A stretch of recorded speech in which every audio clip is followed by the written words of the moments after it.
L'apôtre Paul revient à plusieurs reprises sur le devoir qu'il y a pour le croyant à examiner les choses du domaine spirituel. Celui qui est spirituel juge, examine toutes choses, recherche et décide de toutes choses. 1 Corinthiens 2,15. Le croyant spirituel doit faire appel à son jugement, qui est alors une faculté renouvelée, puisqu'il est un homme spirituel. Et cet examen spirituel, ce jugement, peuvent s'exercer même à l'endroit des choses de l'Esprit de Dieu. 1 Corinthiens 2, 14, 15.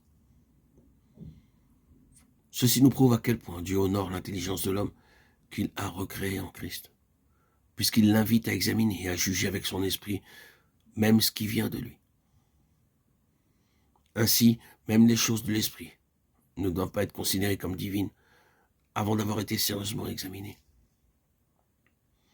Par conséquent, c'est être en désaccord complet avec les enseignements de l'apôtre que de dire concernant les manifestations anormales et surnaturelles de notre siècle qu'il n'est pas nécessaire de les comprendre, et que ce n'est pas là non plus la volonté de Dieu. Celui qui est spirituel juge de toutes choses. Et notre devoir de croyant est de rejeter tout ce que notre jugement ne peut accepter. Et ce n'est pas seulement dans les choses de l'esprit. Toutes les choses du domaine spirituel que le chrétien spirituel est appelé à exercer, son discernement, c'est encore en ce qui le concerne. Il doit se juger lui-même. Car si nous nous jugions nous-mêmes, nous n'aurions pas besoin que le Seigneur nous reprenne et mette en lumière les choses que nous n'avons pas su discerner. 1 Corinthiens 11, 31. Frères, ne soyez pas des enfants en intelligence, mais soyez des enfants à l'égard de la malice, et pour ce qui est de l'intelligence, soyez des hommes faits. 1 Corinthiens 14, 20. Des hommes ayant atteint leur parfait développement. C'est encore là le thème de l'apôtre, lorsque un peu plus loin, il explique aux Corinthiens de quelle façon l'esprit agit au milieu d'eux.